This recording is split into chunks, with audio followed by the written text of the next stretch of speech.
7 en punto, bienvenidos a Milenio 19 horas. Militantes del Partido Verde muestran su apoyo a Marcelo Ebrard para la candidatura de Morena en 2024 a la presidencia, mientras que partidos locales de todo el país hacen lo propio con la jefa de gobierno Claudia Sheinbaum.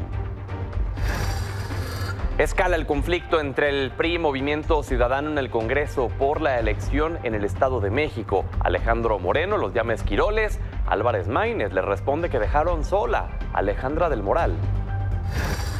Se cae la venta de Banamex a Grupo México. Citigroup anuncia que venderá su banco a través de la bolsa. Y en la afición, Carlos Salcedo se convierte en el primer refuerzo de Cruz Azul para el próximo torneo. Comenzamos.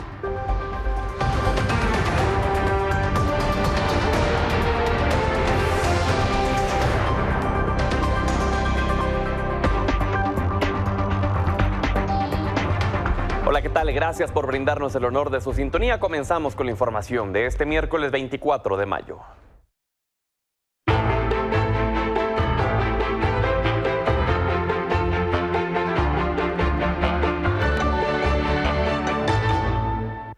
Este miércoles el presidente López Obrador se reunió con los 22 gobernadores de Morena y aliados en Palacio Nacional para revisar el avance sobre la entrega de programas sociales. El encuentro inició a las 11 de la mañana y tras 2 horas los mandatarios se retiraron del recinto. El gobernador de Baja California Sur, Víctor Manuel Castro, explicó que se trató de una reposición a la reunión que se tenía programada hace un mes, en la que, recordemos, el presidente no estuvo debido al contagio de COVID-19. No faltó ningún gobernador o gobernadora de Morena a esta reunión. Estuvieron, por ejemplo, la jefa de gobierno de la Ciudad de México, Claudia Sheinbaum, Laida Sansores, gobernadora de Campeche, Alfonso Durazo de Sonora, Américo Villarreal de Tamaulipas, Alfredo Ramírez de Michoacán, Cuitlagua García de Veracruz, David Monreal de Zacatecas, Salomón Jara de Oaxaca. Además, se incorporaron el gobernador de San Luis Potosí, Ricardo Gallardo, el gobernador de Morelos, Cuauhtémoc Blanco. Y hablando de Morena, el canciller Marcelo Ebrard acudió el día de hoy a la Convención Nacional Repensando el Futuro en Verde, donde recibió el respaldo de los militantes del Partido Verde como aspirante a la presidencia de la República. Entre porras, durante su participación, reconoció que desde inicios de enero trabaja con redes al interior de dicha fuerza política. Se pronunció a favor de que el Partido Verde sea parte de la coalición que integrarían Morena y aliados para las elecciones de 2024. Además, afirmó que de todos los aspirantes es el que tiene más experiencia y ha dado mejores resultados en los cargos que ha desempeñado. Quien también participó en ese evento fue el coordinador de los senadores de Morena, Ricardo Monreal, y él pidió a los dirigentes e integrantes del Partido Verde que todavía no carguen los dados por ninguno de los aspirantes presidenciales y sugirió escuchar la propuesta de todos para fijar un criterio. Aunque dijo que es bueno que realicen reuniones, tal y como lo hicieron ayer con el canciller. Además, Monreal afirmó que es la mejor opción para contender por la presidencia y consideró que dicho partido es indispensable para la alianza en 2024. En la Ciudad de México, durante el primer encuentro de partidos de México, más de 50 partidos con registro local en diversos estados mostraron su respaldo a la jefa de gobierno Claudia Sheinbaum por la candidatura rumbo a 2024. El expresidente de Morena, Alfonso Ramírez, aseguró que ya son 7 meses consecutivos que la mandataria tiene una ventaja irreversible sobre los otros aspirantes para ser la banderada y aseguró que ya se reunieron con ella para manifestar el apoyo por parte de las dirigencias locales. Eso del lado de los aspirantes de Morena. Hablemos de la oposición, porque el exgobernador de Oaxaca, Alejandro Murat, confió en que se convertirá en el candidato del PRI para las elecciones de 2024 y aseguró que obtendrá más de 1 millón de firmas para ser respaldado primero por su partido y luego por la coalición Va por México. Además, afirmó que la propuesta del presidente nacional del PAN, Marco Cortés, de colocar ciertos filtros para quienes aspiran a ser candidatos presidenciales son buenas para el proceso de selección. Yo reconozco y celebro la propuesta de Marco Cortés. Serán candidatos los que logren más de 1 millón de firmas. Nosotros tenemos con qué para tener ese 1 millón de firmas y por supuesto que voy a ser el candidato primero del PRI y por supuesto que de la Alianza. Quien también habló al respecto fue el presidente de la Cámara de Diputados, Santiago Krill, quien declaró estar dispuesto a aceptar la recolección de 1 millón de firmas como requisito para competir por la candidatura presidencial de la coalición Va por México, siempre y cuando alcance el consenso. Mencionó que todas las propuestas y planteamientos deben ponerse a consideración de partidos y aspirantes para que el proceso dé fuerza al candidato de la alianza. Además, aprovechó para responder a la senadora del PAN, Lili Téllez, quien cuestionó que se necesitan recursos millonarios prácticamente para recolectar ese número de rúbricas, al menos 30 millones de pesos. Krill llamó a privilegiar la unidad y que dicho ejercicio debe revisarse. Mientras que el coordinador de los senadores del PRD, Miguel Ángel Mancera, en entrevista para Milenio, consideró que el requisito de recolección de firmas propuestos por el PAN escapa de la posibilidad de construir algo con seriedad para darle certeza al proceso, por lo que llamó a la creación de un método en conjunto, más no de requisitos. Precisó que una de las dificultades de la recolección de firmas recae en la falta de veracidad que podría tener al no estar organizadas por el INE, y dijo que si el PAN quiere mostrar dicho ejercicio, complicaría el consenso en la alianza. Hablando de la oposición, pero en otros temas, este miércoles escaló el conflicto entre el PRI y Movimiento Ciudadano y fue por el Estado de México, pues en comisión permanente del Congreso de la Unión, los dos lados se acusaron de ayudar a Morena para que gane los comicios locales el próximo 4 de junio, inclusive cruzaron descalificaciones. Qué casualidad que a 10 días de la elección se le haya ocurrido esta guerra sucia a Movimiento Ciudadano, que de movimiento no tiene nadie y de ciudadano menos. Y vean, ya le sacamos hasta las similitudes. Vean los logotipos, Mario Delgado y Dante Delgado, ¿no? Hasta en eso, son hasta parientes. Es una vergüenza lo que está haciendo Movimiento Ciudadano. Es un honor estar enfrente de Alito Morena. Es un honor ser aludido por el empleado de más bajo rango que tiene Alito Moreno en la Cámara de Diputados. Es un honor estar enfrente de los principales socios de este régimen, de que no necesito responder en bola, uno a uno. Alito, aquí estoy. El día que quieras debatir y el día que quieras contrastar visiones de país. No le estás ayudando a Alejandra del Moral. Yo no la he tocado. No me he referido a ella. Es una vergüenza para los candidatos el dirigente que tienen. Quien también se expresó al respecto de este conflicto fue el coordinador de los diputados del PRI, Rubén Moreira. Llamó a los simpatizantes del Movimiento Ciudadano a elegir a la coalición Va por México en el Estado de México y Coahuila, al advertir que un voto por el partido de Dante Delgado es un voto por el crimen organizado.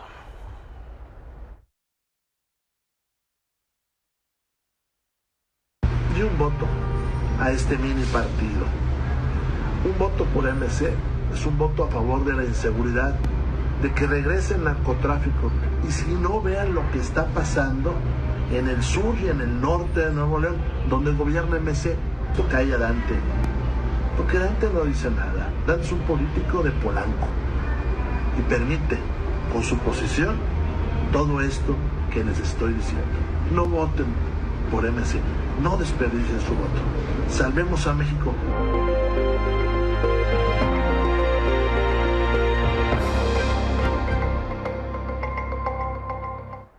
Sobre la reciente actividad del volcán Popocatépetl, el vocal de la Junta Local del INE en el Estado de México informó que este fenómeno pone en riesgo el voto de 14,000 electores en 210 casillas de los municipios de Amecameca y Chalco, por lo que no podrían participar en la elección para elegir gobernadora si el semáforo de alerta cambia a rojo. Sin embargo, dijo que estarán analizando el tema hasta el día previo a la jornada electoral, con el traslado de urnas a lugares seguros en caso de desalojo, aunque si las condiciones continúan estables, solo se pedirá a la gente que acuda a votar portando cubrebocas. Hablemos de las actividades de las candidatas a gobernar dicho estado. Hoy Alejandra del Moral visitó la región de Tierra Caliente, donde aseguró que para la alianza Va por el Estado de México todos los municipios son importantes. Dijo que la coalición es un proyecto que tiene propuestas claras, que reconoce el territorio y la problemática con propuestas de solución. Más tarde, durante su gira en el municipio de Texcaltitlán, mencionó que al ganar la elección en la entidad comenzará la derrota de Morena para el resto del país. Por su parte, la candidata de Juntos Haremos Historia, Delfina Gómez, en su visita al municipio de Acambay, invitó a la ciudadanía a votar por el proyecto que encabeza para ser la nueva gobernadora del estado, pero dijo que no solo se trata de obtener el triunfo, sino de hacerlo con una amplia mayoría. Además, realizó una demostración de cómo votar en la boleta, que se utilizará el próximo 4 de junio, y pidió a los simpatizantes a participar en el último de los 4 foros que se realizará en Toluca el 27 de mayo, el cual presentará propuestas e ideas para fortalecer su plan de gobierno en caso de ganar las elecciones. Por cierto, el movimiento Todos a Votar llamó a los jóvenes a participar en las elecciones del próximo 4 de junio en el Estado de México. También pidió a este sector de la población elegir a la candidata más preparada y que no tenga escándalos de corrupción. Señaló que los jóvenes mexiquenses no deben dejar en manos de aprovechados el futuro de su entidad, pues presentarán el 28% de la votación y por eso su participación es fundamental.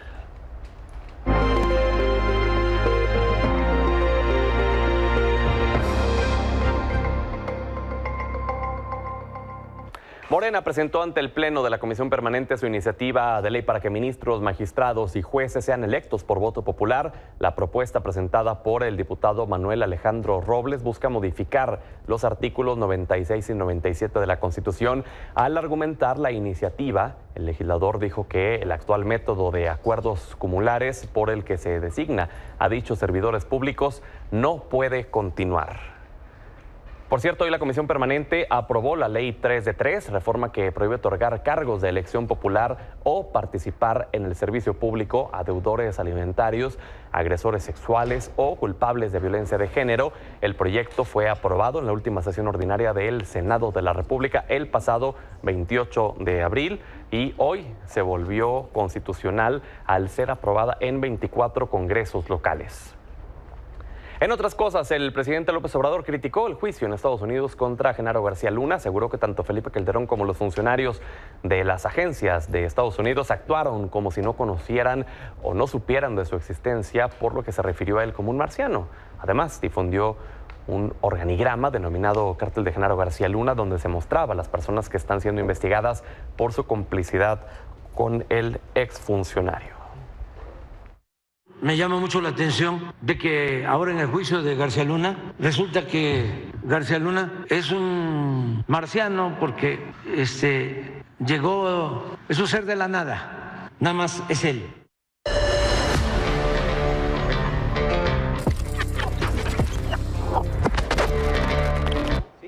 Es miércoles de Política Joven y hoy, por supuesto, tenemos varios temas de los cuales vamos a estar platicando en esta mesa y tengo el gusto de saludar a Natalie Bravo de Movimiento Ciudadano. Gracias por estar con nosotros el día de hoy, Natalie. Al diputado federal Irán Hernández Cetina por parte del Partido Revolucionario Institucional. Muchas gracias y gracias al auditorio que nos sigue. Gracias también por acompañarnos. Tenemos a ella es Débora Martínez, ella es la secretaria general de Acción Juvenil del Partido Acción Nacional. ¿Me lo aprendí bien? Es la secretaria nacional de los jóvenes del Partido Acción Nacional, Acción Juvenil. Es un gusto estar aquí con todos ustedes y saludar a toda tu audiencia. Gracias y por supuesto es muy importante la presencia. Paulo, tú eres concejal de Morena en Coyoacán. Gracias por estar aquí con nosotros. No, gracias a ti por invitarme y saludos a todos, en particular a los vecinos de Coyoacán. A ver, bueno, me parece prudente comenzar, y más que los tenemos aquí juntitos, aquí al lado, por esta campaña que emprende Movimiento Ciudadano de Ni un voto al PRI, que luego se corrige y dice ni un voto al PRI, tampoco a Morena. A ver, háblanos, Natalie, desde la perspectiva de una joven como tú en este movimiento. ¿Qué opinión tienes sobre esta campaña? Mira, pero primero creo que es importante aclarar, nuestra campaña es con el PRI ni a la esquina y con Morena tampoco. No estamos haciendo un llamado en particular a que no se vote. ¿Qué estamos haciendo? Estamos exponiendo las verdades del partido de aquí que representa a mi compañero. ¿Cuáles son esas verdades? El PRI ha gobernado y muchos años y ya sabemos que no lo ha hecho bien. Y se quejan de que no vamos en alianza con ellos y nos salen a atacar y nos dicen esquiroles. Y de verdad usan mucho de su tiempo que podrían estar usando para acompañar a su candidato en el Estado de México o para realmente construir un proyecto, pero en lugar de eso lo usan para atacarnos a nosotros. Yo aquí lo que me gustaría dejar claro es por qué iríamos en alianza con un partido que es responsable del 68, del Halconazo, de Ayotzinapa, de Odebrecht, de los Duarte, de la estafa maestra, y así me puedo seguir. La verdad, yo como joven, que yo crecí viendo esto y vi al Fobaproa y todo esto, ¿por qué votaría yo por eso? Aquí lo que queremos dejarle claro a la ciudadanía es que no tiene que elegir entre lo malo y lo peor. Sí hay una tercera opción, y por eso decimos que con el PRI y con Morena, ni a la esquina. Irán, tú también eres joven, tienes 29 años. Así es. ¿Qué opinión te merece todo esto? Mira, con respeto a mi compañera, me compadezco de ella porque evidentemente la enviaron los titiriteros de Dante Delgado, Álvarez Maínez y Chertorivsky a básicamente reproducir las mismas líneas que ellos han intentado difundir en sus spots. Y quiero hacer un gran anuncio, este es un gran foro. Precisamente hace unos minutos la Comisión de Quejas del Instituto Nacional Electoral acaba de determinar de manera firme bajar el spot de Salomón Chertorivsky porque incide directamente en las elecciones del Estado de México y de Morena. Y yo no quisiera que se perdiera el debate. Hay que centrar el debate sobre un punto particular. Faltan días para las elecciones de Edomex y Coahuila. Y justo ahorita que más unión necesita México es cuando Movimiento Ciudadano, a través de sus esquiroles Salomón Chertorivsky y Álvarez Maínez, comandados por el corrupto de Dante Delgado, que por cierto estuvo en la cárcel, deciden lanzar esta campaña precisamente con el objetivo de dañar a la oposición. Por una razón muy clara, porque Alejandra del Moral va a ganar el Estado de México, porque está 4 puntos arriba según muchas encuestas, y ellos claramente quieren dividir y esparcir el voto opositor. Y mira, todo el tiempo lo han dicho, Movimiento Ciudadano es un brazo electoral de Morena, lo dijo Monreal cuando formaba parte también de este movimiento, y yo diría, MC es igual a Morena de closet. Yo nada más quiero decir, esto es del léanlo 2012. Cuando quieran, léanlo cuando quieran, sigue cobrando, del Mazo, sigue cobrando a la jefa de gobierno de Morena, y además dándole un auditorio para que le gritaran Claudia, Claudia. Y no necesito que pero por si esto fuera poco, mira, no aquí está Dante Delgado con Delfina Gómez, lo podemos ver claramente. Aquí hay otras reuniones de Dante Delgado con Delfina Gómez. Aquí hay otra reunión de Dante Delgado con Delfina Gómez. Entonces, yo le quiero decir al pueblo de México, ni un voto al MC en el 2024. El MC quiere dividir a la oposición para beneficiar a Morena. Vamos a escuchar a Débora. Débora, ¿cuál es la posición del PAN ante todo esto? Oye, ¿sabes qué? Lo que pasa aquí, estoy súper sorprendida, impresionada de hoy las tácticas que está utilizando gobierno federal en contra de las campañas de Coahuila y del Estado de México. De verdad, mira, no me sorprende hoy que haya aliados en Palacio Nacional. No me sorprende para nada. Y estoy consciente que después de las elecciones que van a haber próximamente en el Estado de México y en Coahuila, podremos sentarnos a platicar de que si el PRI, que si Morena, que si el PAN, que si Movimiento Ciudadano. Hoy lo importante es un bien por encima de cualquier institución política. Hoy no necesita Movimiento estar buscando que si los votos electorales, sabemos que si nos vamos a ver en algún momento, en alguna contienda, pues va a ser en el 2046, cuando realmente tengan una oportunidad. Sin embargo, hoy tienen que pensar realmente en la oportunidad que tienen de sacar adelante a México, que es dentro de la coalición, que sí está buscando el bien ciudadano y sobre todo el bien de México, porque no puede ser posible que hoy, a cuántos días de la elección, están intentando de sabotear el voto de las elecciones que vamos a ganar con Alejandra del Moral y sobre todo en Coahuila, que vamos por encima de cualquier candidatura y sobre todo de Morena. No puede ser posible que hoy pongan este tipo de campañas de gobierno federal a personas que pues ni la debían ni la tenían y que hoy la están pagando, y sobre todo la van a pagar en estas elecciones, que ni siquiera pudieron postular una candidatura, pues porque ni siquiera tenían a dónde voltear, y hoy tratan de negociar en Palacio Federal sus votos para poder salir adelante o para poder sobresalir. Cuando me queda muy claro que en el 2018 defendimos a capa y espada a este partido político tal cual como lo hacemos hoy, porque hoy la coalición va por México, va por encima de cualquier interés superior de partidos políticos. Antes de pasar contigo, Pablo, solamente si me permites darle el derecho de réplica. Gracias, Pedro. Pues compañeros, a ver, para empezar, el dirigente del PAN, busquen las fotos, son públicas, salió con un cartel pidiendo cárcel a los Moreira y después ya son muy aliados y después están unidos. Su alianza lo único que ha demostrado es que no funciona. ¿Por qué? Porque ni siquiera tienen una ideología. Entonces, que vengan a decir que buscan el bien de la ciudadanía. Sí, aliados con el partido de los corruptos, aliados con el partido de los de siempre. Y antes de que me vuelvas a interrumpir, hay que voltear a ver las votaciones en el Congreso de la Unión. ¿Quién votó para aumentar la militarización del país? El PRI. ¿Quién votó para desmantelar el Tribunal Electoral del Poder Judicial de la Federación? El PRI. ¿Quién votó para no sancionar los actos de campaña anticipada de Claudia Sheinbaum? El PRI. Pueden sacar sus cartelitos, pero las cosas son reales y usted puede buscar y es información que está abierta. Entonces, salen hace unos meses a decir que ya no tenían confianza en Alito Moreno, que qué bueno, yo creo que nadie la tiene, y ahora sí están muy unidos. Realmente quien está fracturando la oposición es el PRI, no es Movimiento Ciudadano. Si de verdad una barda pintada en la Ciudad de México va a determinar el resultado de una elección en otro estado, claramente el problema no somos nosotros, ¿eh? Aquí creo que tendrían que voltear a ver internamente a ver qué es lo que está pasando en sus partidos. Paulo, a pesar de que pues se dan con todo entre ellos, dejan la puerta abierta y dicen bienvenido Movimiento Ciudadano para el 2024. ¿Qué lectura le da Morena a esto? Sí, no, mira, la verdad es penoso ver cómo se agarran con la cubeta entre todos. Creo que de fondo pues es los pleitos entre las élites políticas que ha habido siempre, que tienen a la gente tan cansada. Ya quisiera yo ver pues que estén hablando de los problemas que le ocupan a las personas en las calles, pero no lo veo. Creo que es una cuestión pues de repartirse los espacios, de repartirse el poder, porque a la hora de la hora, cuando tienen que votar las cuestiones fundamentales sobre el régimen político, pues votan igual. Lo vimos con los privilegios del INE, votaron todos en contra.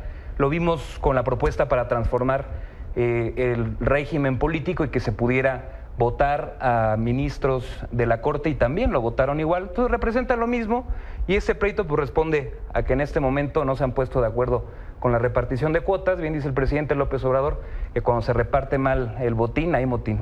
Oye, hablemos del proceso interno de cada uno de los partidos para el 2024. En Morena pues, hay ciertamente 4 figuras que están contendiendo abiertamente. Bueno, si lo sumamos también a Fernández Noroña, el Partido del Trabajo, podría sumar a 5.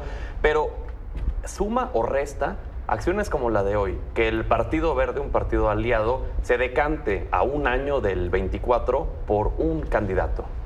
No, mire, ya lo ha dicho la dirigencia de nuestro movimiento. Ahorita la prioridad son las elecciones del Estado de México y Coahuila, sacar a estas élites que han tenido tantos años el poder en esos estados.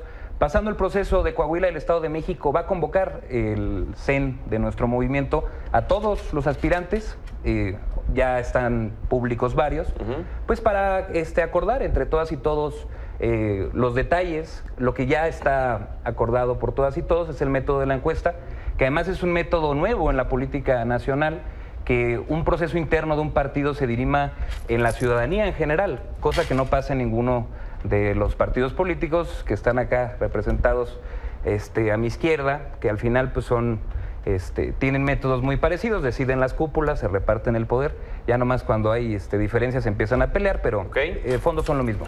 Débora, tu opinión como líder juvenil del PAN respecto a este requisito, que si bien ayer decía Marco Cortés en este espacio, todavía no es una formalidad, se está tratando de llegar a un consenso, del 1,000,000 de firmas para quienes aspiren a contender, ya sea del PAN, ya sea del PRI, ya sea del PRD o de organizaciones civiles. Yo creo que es lo más lógico que se podría utilizar. Ya lo dijo mi presidente, está en pláticas sobre lo que hoy está por encima del bien de la institución. Sin embargo, el 1,000,000 de firmas es algo que el INE es reglamentario dentro del INE para las candidaturas independientes. Entonces yo no lo vería nada fuera de lo normal, ni mucho menos. Yo creo que hoy quien encabece la candidatura a la presidencia, hombre o mujer de la República, tiene que ser alguien que esté aprobado por la ciudadanía, independientemente de los partidos políticos que hoy coadyuvan a este apoyo para salir y sacar adelante a México. Pero no abriría la puerta a acciones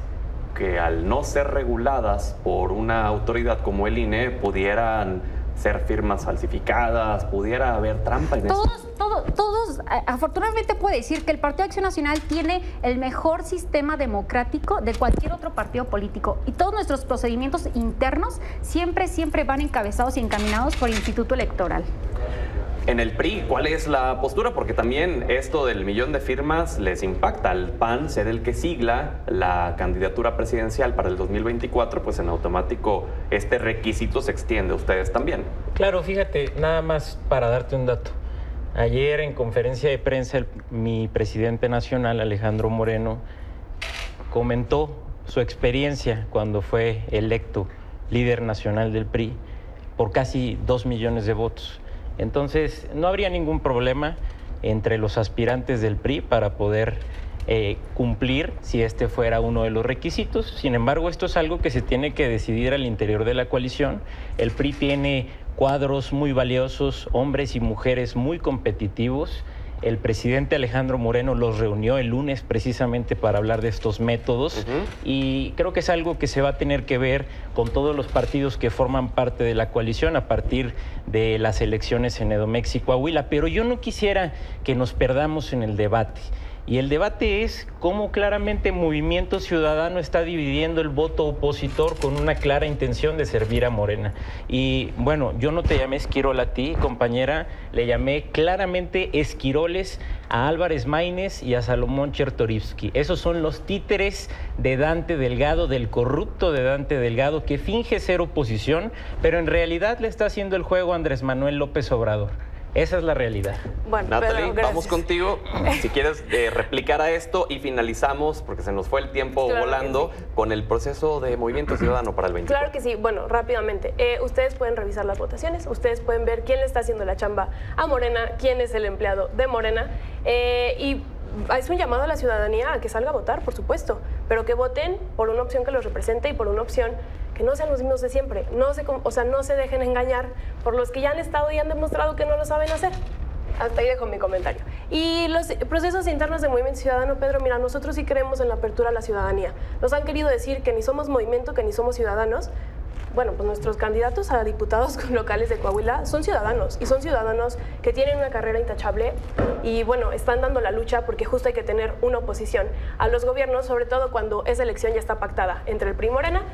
El tiempo nos dará la razón, ya lo veremos el 4 de junio. Y además, curioso mencionar que ahorita se están como poniendo de acuerdo la alianza, cuando ya salió el PRD a decir que ellos no aceptarían, ¿no? Y cuando el PAN pide 1,000,000 de firmas, cuando tiene 300,000 aproximadamente militantes, están pidiendo casi 3 veces más de los militantes que tienen. Entonces yo creo que si están hablando de darle un espacio a la ciudadanía, se demuestra con hechos. Y no lo están haciendo. Movimiento Ciudadano en el 2024 va a postular un candidato. Tenemos muchos perfiles de hombres y mujeres muy preparadas y justo vamos solos porque sí creemos en hacer las cosas distintas y en que somos una opción para el país. Ya estamos hartos de los de siempre y queremos ser esta tercera opción para México. Gracias a todos por haber venido. Esta plática la podemos continuar próximamente. Claro, no nos dio el tiempo para abarcar más temas, pero les agradezco por su valioso tiempo a cada uno de ustedes. Muchas gracias. Vamos a la pausa y ya continuamos.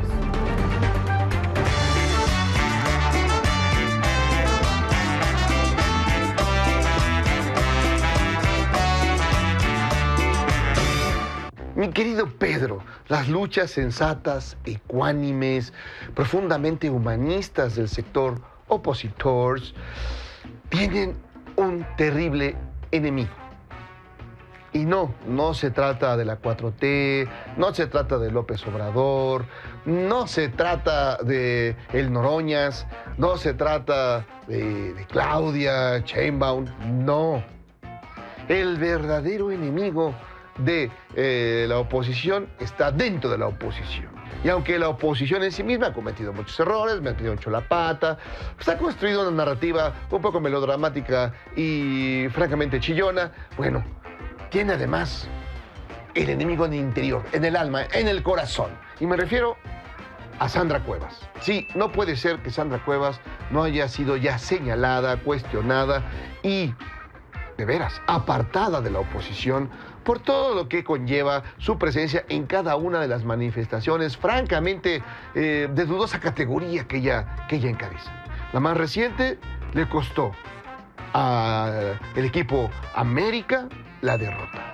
En el momento en que este equipo que venía ganando todo, que venía triunfando, que venía de goliza en goliza y demás, en cuanto apareció Sandra Cuevas para darle su apoyo, todo se derrumbó aún sin temor de Dios, la gente de la América no se deslindó de ella, la dejó pasar. Bueno, la dejó pasar el Estadio Azteca y ahí mismo puso su foto, su imagen diciendo: arriba el América, ódiame más. Increíble. ¿Y qué pasó? Que el Guadalajara, las Chivas, la rebasaron a la América y les ganaron, la sacaron de la liguilla, de la final. ¡Uy, increíble! Y así, a donde va esta señora, llena de salitre las circunstancias, ¿no? Cada vez que va a apoyar al cártel inmobiliario del PAN, ya agarran a otro, ya apañaron a más, ya van tras los líderes, van tras Taboada y demás. Entonces, si es momento de que la oposición ponga un alto y diga: ¡basta ya, Sandra Cuevas! ¡Nos estás destruyendo! Nos vemos pronto. Déjense. Hablemos de negocios. Luego de casi año y medio de intentar vender Banamex, esta mañana por fin se dieron a conocer noticias al respecto. Ana Karina Martínez, cuéntanos. ¿Qué tal, Pedro? Muy buenas noches. Pues mira, en efecto, esta mañana nos levantamos con la noticia de que Citigroup decidió no vender Banamex a un solo jugador, sino venderlo a través de acciones en el mercado bursátil a diferentes jugadores. Con esto, el objetivo es sacarle el mayor capital posible a la operación. El banco informó que prepara una oferta pública inicial de los negocios de banca, de consumo y empresarial, lo que significa que se listará en una bolsa de valores y entonces cualquier persona o entidad, lo que incluye el gobierno federal, podrá adquirir acciones de Banamex. Uno de los últimos interesados en los activos de Banamex fue el empresario Germán Larrea, presidente de Grupo México, pero también en el camino se quedaron otros empresarios como Carlos Slim Elú, presidente vitalicio de Grupo Carso, Ricardo Salinas Pliego de Grupo Salinas y Daniel Becker de Banca Mifel, entre otros. Se espera que la decisión de los negocios se complete en la segunda mitad de 2024 y que la oferta pública inicial se concrete durante 2025. Ante esto, el presidente Andrés Manuel López Obrador reafirmó su interés en que el gobierno federal compre Banamex y afirmó que la administración puede disponer de hasta $3,000 millones para la compra, así como $2,000 millones extra en acciones.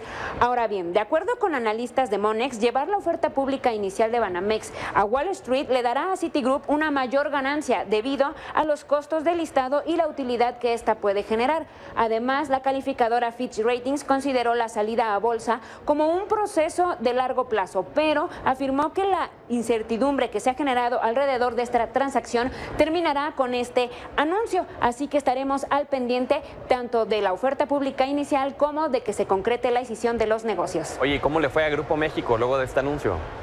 Pues mira, la verdad es que después de 4 jornadas consecutivas de caídas, esta tarde en la Bolsa Mexicana de Valores tuvo un rebote de aproximadamente 8.03%, pues las acciones del grupo cotizaron en 83.6 pesos por título. Y como te mencionaba, esto es después de 4 días consecutivos de caídas, esto después de la ocupación de los terrenos de las vías férreas de Ferrosur en Coatzacoalcos, Veracruz. Sin embargo, Morgan Stanley prevé que las acciones pueden llegar a cotizar hasta en 96 pesos, ya sin la presión de la compra de Banamex. Y que por el contrario, las acciones de Citigroup, dueño de Banamex, cayeron 3% en Wall Street tras el anuncio de esta mañana. Ana Karina, gracias. Así es, muy buenas noches, Pedro, hasta mañana. Recordemos que fue en enero de 2022 cuando Citigroup, matriz y dueña de Citibanamex, anunció que ponía en venta la cartera de consumo de Banamex, entre otros activos, y solo se quedaba con el negocio de banca patrimonial en el país.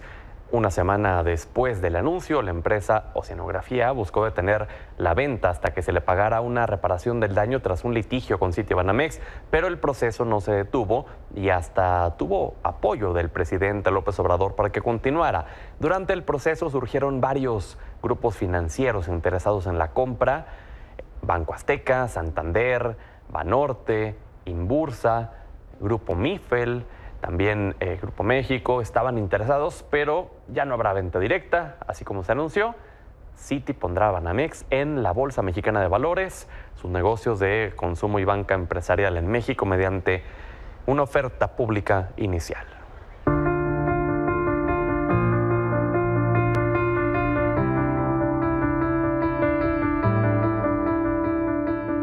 Vamos a Huejotzingo, Puebla, donde se instalaron albergues temporales en caso de un aumento de actividad volcánica. Milcar Salazar, tienes detalles, te encuentras en el sitio, adelante. ¿Qué tal? Un gusto en saludarte, Pedro, a ti y el auditorio. Justamente Huejotzingo, Puebla, uno de los municipios que aledaños a este volcán Popocatépetl que está, bueno, rugiendo, como diría en el argot.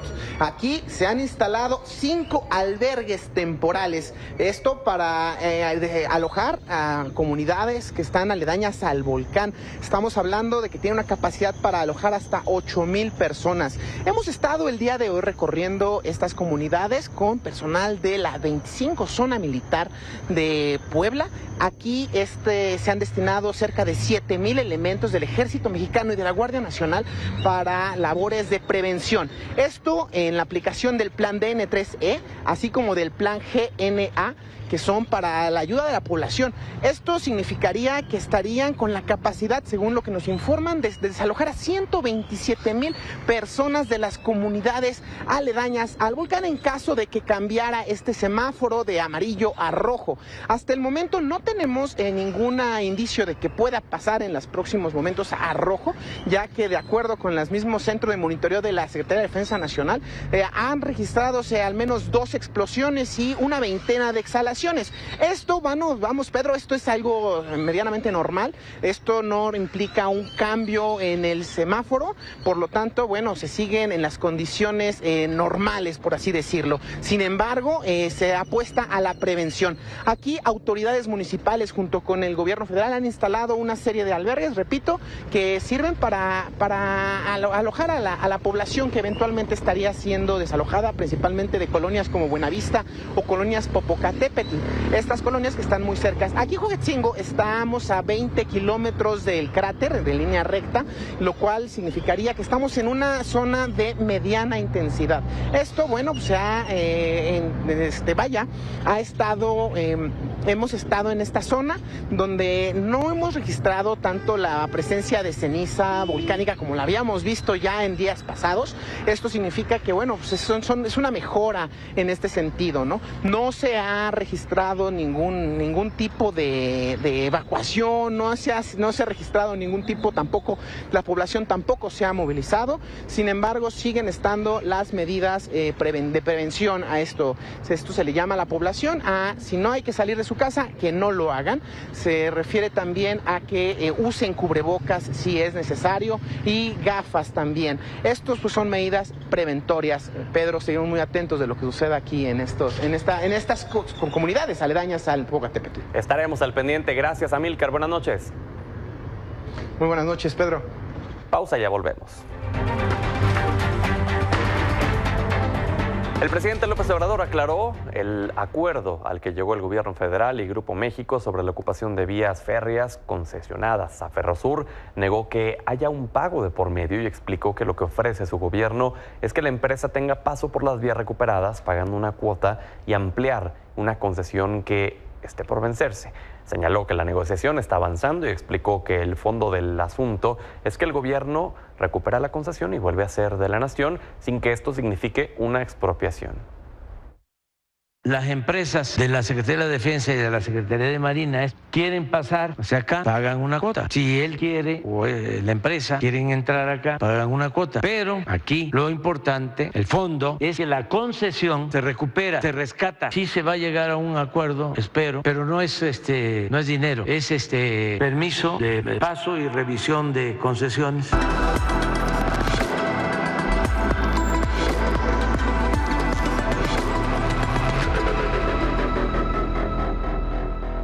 Miércoles de la Data con Estefanía Veloz. Bienvenida, Estefanía, un gusto tenerte cada semana aquí con nosotros. Hola, Pedro, un gusto estar aquí hablando de números. Y hoy son números sobre el crecimiento del transporte ferroviario en México. Sí, es un tema del que hemos estado hablando mucho últimamente y creo que vale la pena saber cuántos kilómetros de vías férreas hay en México y pues hablemos de eso, porque según la Secretaría de Transporte, de Comunicaciones y Transporte, en México hay 26,127 727 kilómetros de vías férreas. De esos, muy importante, 17.197 kilómetros están concesionados, es decir, están otorgados para su gestión o explotación, que más o menos hablamos de eso en el bloque pasado. Pero una de las grandes preguntas es, ¿cuánto aporta realmente el sistema ferroviario o la industria a la economía? Y según las cifras del 2021, al Producto Interno Bruto aporta 0.13% el sistema ferroviario, pero como subsistema de transporte aporta 2.1%, y claramente es un sector estratégico para la economía mexicana, y creo que por eso están las negociaciones y el discurso de hacia dónde vamos con las vías del tren.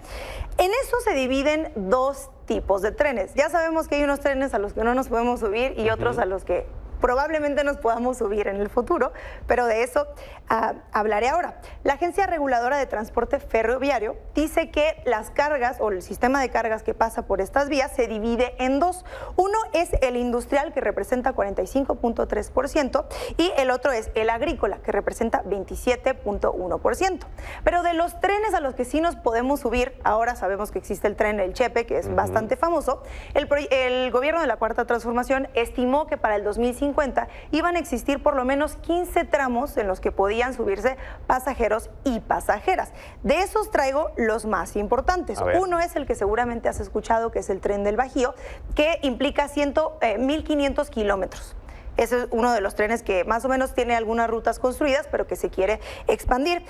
Después el tren del Istmo, que es bastante también importante, que representa 300 kilómetros. Y luego el Tren Maya, obviamente, con 1.800 kilómetros. Se supone que para el 2050 estos trenes y otros van a poder ser los trenes a los que nos vamos a subir. Como por ejemplo el que se está buscando hacer de la Ciudad de México a Querétaro, con Canadian Kansas City. Exactamente. Por ejemplo, el tren que se está buscando hacer de Mazatlán a Durango, también son de estos trenes que están previstos, pero no son de grandes longitudes, por eso todavía pues hay que enfocarnos en los que son grandes, como el del Bajío. Exacto. Oye, y justo hacías un comentario que me parece muy atinado, porque durante estos últimos 4 días la conversación en gran parte se ha ido respecto a estas concesiones de las vías férreas, que sí, indemnizaciones, etcétera. Pero el punto no es ese.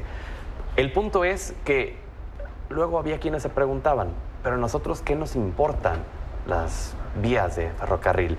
Y aquí la relevancia, ¿no? De por qué tenemos que también ocuparnos sobre eso. No, y que son venas que van conectando al país y que durante muchos años fueron fundamentales para el transporte de las personas, pero también para la economía mexicana. Y creo que estas cifras nos dan pues mucha luz de que siguen existiendo, que siguen siendo un sector importante y que aporta mucho al Producto Interno Bruto, que tampoco podríamos dejar de pensar que los trenes sirven en términos económicos y en términos de transporte. Esto claramente nos dice que sigue siendo una industria viva, que es una industria que aporta mucho a la economía mexicana y que, ¿por qué no?, habría que ser también un método de transporte. Y que además no solamente se queda en este sector, sino que también salpica en buen modo, por ejemplo, un sector turístico. Con el Tren Maya se espera también que el sector turístico dé más boom todavía en esta región. ¿Y cómo ha estado contemplado dentro del TEMEC el transporte entre México y Estados Unidos? Y ahí es importante cómo se conectan las vías ferroviarias, porque claramente son las que pueden transportar lo que se haya acordado en términos de mercantiles entre México y Estados Unidos. Entonces también es importante porque se habló dentro del TEMEC y está dentro de los acuerdos del TEMEC cómo van a ser conectadas estas vías. Exacto. Y que justamente, por ejemplo, en el estado de Yucatán, la llegada del Tren Maya, además del tema turístico, les beneficia de esta forma comercialmente hablando, porque entonces van a tener un tren que va a llegar pues hasta Estados Unidos prácticamente, una conexión ferroviaria. Exactamente, que además es mucho más eficiente, que contamina mucho menos que tener carros y tener otro tipo de transporte, y creo que además bastantes gobernadores han dicho, bueno, que pase un tren por aquí porque hay mucha derrama económica. Exacto, y con todo el desarrollo para las poblaciones por los que va a pasar también. Que tiene que ser lo fundamental para los trenes, que creo que tienen que abordar la conversación con las comunidades, aportar a las comunidades y también en términos macroeconómicos. Sin duda alguna. Pues qué interesante, Estefanía. Gracias como cada miércoles por estar aquí con nosotros. Gracias, Pedro. Nos vemos la siguiente semana. Nos vemos. Pausa, ya volvemos. Estamos Estamos de regreso, vamos a la información internacional. El gobernador de Florida, Ron DeSantis, presentó la documentación ante la Comisión Federal Electoral estadounidense para contender por la candidatura presidencial republicana en 2024, misma en la que competirá contra el expresidente Donald Trump. Formalizó la candidatura con el documento que fue mostrado en el portal web de la autoridad electoral y, por cierto, durante un video subido a sus redes sociales. Ahí DeSantis dijo que de llegar a la Casa Blanca cerraría la frontera de México con su país para combatir la epidemia de fentanilo que ingresa por los cárteles mexicanos. ¿Quién es él? Vamos a conocer un poco más sobre este polémico gobernador de Florida, Ron DeSantis, originario de Jacksonville, Florida, graduado de la Universidad de Yale, además de haber estudiado en Harvard. Ha sido elegido 3 veces en la Cámara de Representantes por el Distrito 6 de Florida. Recordemos, la Cámara de Representantes es lo equivalente a los diputados federales aquí en México. Bueno, DeSantis también fue nombrado por el Departamento de Justicia como fiscal federal. En 2018 ganó las primarias republicanas para gobernador de Florida, cargo que ocupa actualmente, lo hace desde 2019. Ahora es uno de los precandidatos del Partido Republicano a la presidencia de los Estados Unidos, tomando como bandera, como ya lo escuchamos, desde el minuto 1, el tema migratorio, el tema de la frontera sur, que es muy popular entre el electorado republicano, sobre todo entre las zonas rurales de este partido.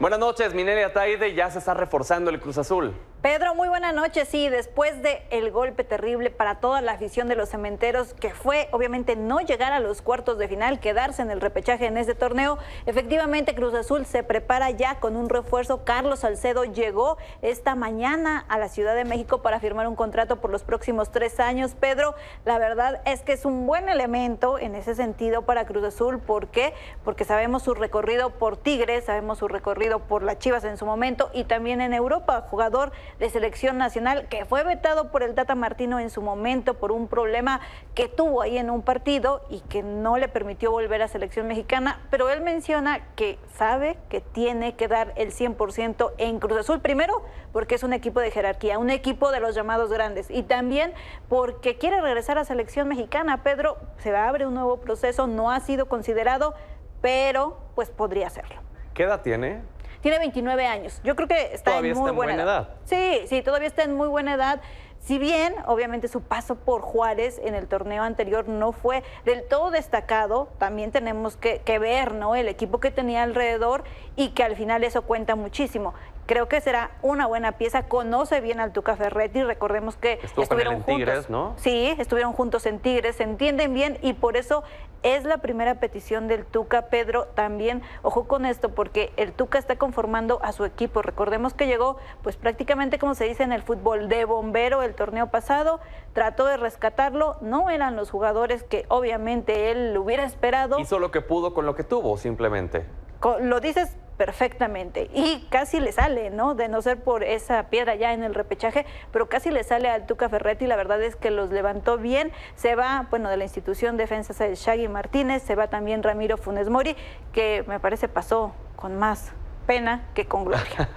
Te iba a decir sin pena ni gloria, pero ya lo dices muy bien. Oye, vamos a escucharlo. Vamos a escucharlo. No, es un sueño, la verdad. ¿Sabes lo que representa Cruz Azul?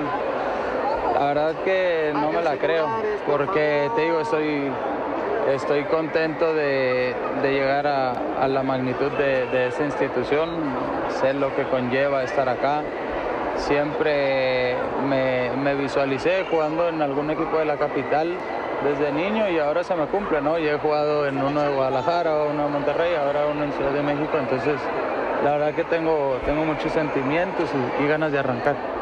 Entonces, Mine, el Tuca está ahora sí conformando el proyecto que él quiere pero me imagino que no es un proyecto en el plazo inmediato. Exacto, Pedro, porque sabemos también que la directiva de Cruz Azul se ha enfocado mucho también en cuidar el tema económico, que por muchos años quizá no era un límite, ¿no?, para esta institución. Hoy sí la directiva está cuidando que todas las finanzas sean correctas, ¿no?, y que se lleve de la mejor manera, pues los fichajes, ¿no?, que se lleven a cabo de la mejor manera. Y efectivamente, o sea, va a ser obviamente un cambio, pero también sabemos que pues no tendrá a lo mejor todo el financiamiento para hacerlo, ¿no? Tendrá un buen capital, pero veremos hasta dónde llega justo esta reestructura. Muy bien, gracias, Minelli. Buenas noches. Y gracias a usted por habernos brindado el honor de su sintonía. Hasta mañana.